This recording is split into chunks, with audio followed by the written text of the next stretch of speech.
So eventually, smiles all round for Barcelona. 2 wins out of 2 then to kick off the defence of their title. But boy, were they made to sweat against newly promoted Levante. As we welcome in Luis Garcia joins the show. We'll be hearing from Luis in a moment. But Ali, in the end, they got away with it.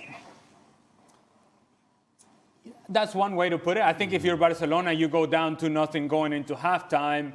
You're thinking, we need to get off to a really good start in the second half. We need a quick goal to give us some momentum. They got that from Pedri. We need a second goal to really be thinking about the possibility of winning this match. They got that from Ferran Torres. But you didn't really get that full-on reaction from Barcelona after the second goal to go and get the third. In fact, in looking at the highlights, you're thinking, wait a minute.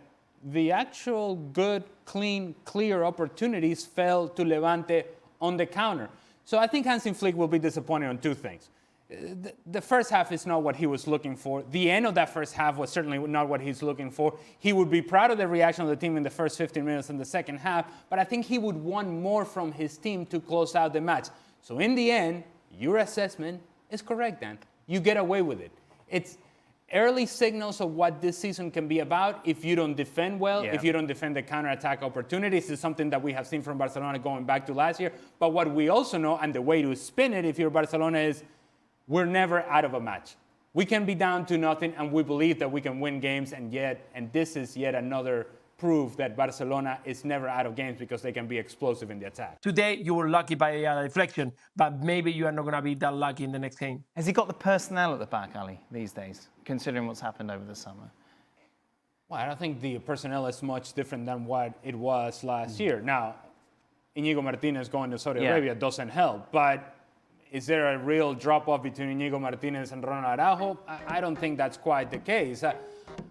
What I do think is important and critical to the success of Barcelona defensively, they're not going to change, right? It's going to be the high line. So what cannot happen is that first pass out of pressure by the opposing team, in this case Levante, that's the one that you have to win. That's the one that you have to disrupt. If you disrupt that, then it allows more numbers to get behind the ball, and now the counterattack opportunities stop. But when your initial press is not good enough, and they break through that initial line of pressure, now it's when you see this whole desperation defensively from Barcelona, in which is 3v3, 4v3, 5v3 going the other way, and you have Balde, mommy.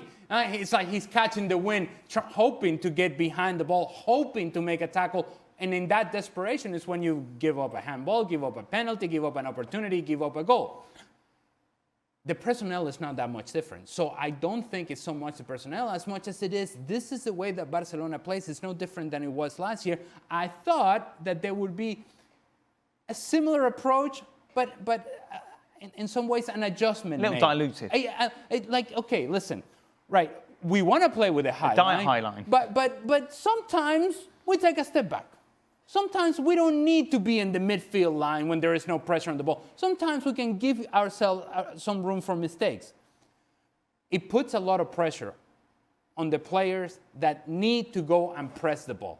If you don't do that, you ask yourself, you're asking for a lot of trouble, and they found a lot of trouble today against, let's not forget, Levante's newly promoted. As good as they might have been in La Segunda, this is a newly promoted team that are depending on José Luis Morales, at 38 years old, El Comandante, to continue to lead this attacking line.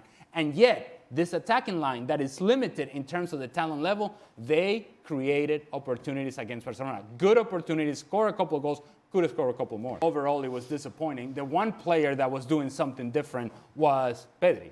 Above Lamine Yamal, above Rafinha, consistently getting on the ball, consistently finding the right pass, consistently breaking through lines of pressure, consistently getting Barcelona into good attacking positions. And as I see the replay once again from a different angle, Stevie, I would say that yes, he did take a deflection. No! My bad, my bad. Regardless, all I would say is that Barcelona needed something different and productive. And big moment of this game changes on that Pedri goal, because it changed the feeling of Barcelona, it changed the way that they approached the match, it changed just the confidence of the group. Had that not happened early on in the second half, I think we're having a different conversation right now. Pedri, once again, a difference maker for this club. Lamine Yamal, of course, always lively throughout this game, but was key in that third goal, Stevie, with that quick delivery. Talk us through that. Well, you know, the beauty of it, we keep talking about it, particularly when we watch the Premier League. You know, we're talking about the ball going wide, either not taking the defender on or going backwards. Sometimes you've just got to put the ball in a dangerous area. Yeah. How was Marcus Rashford, Luis? He was actually decent in the first few minutes, but he was kind of fading as the game was going on and Levante started making those transitions. He made a few good actions in the first 15, 20 minutes. And then just the Barcelona start going more to Lamine Yamal, trying to find that right side. That is where the danger is always there. But I like it that he was always active. He was always on the move. He was opening on the wide area, trying to receive the ball and go 1v1. He was making a few good runs into the box. He tried to combine into the center, but there was no space. There was no moments. And Pedri wasn't finding those spots that in the second half he was trying to find. So it was all the time about going wide, but very slow and giving the Levante options to always close down. So I'm not going to say that it was a bad game. It was a decent game. I would have loved to see him a little bit more near the box. He was quite wide open, without space, without not even a chance to shoot on target. So I think he was decent, and he will have more minutes. I'm sure of that. And with a little bit more space, I think he could be a very valuable player for Barcelona this season. Here's the issue that Hansi Flick and Marcus Rashford are going to find with Barcelona. You put him out on the left-hand side. That means that you're dropping Rafinha into sort of a playmaking position, playing that underneath position.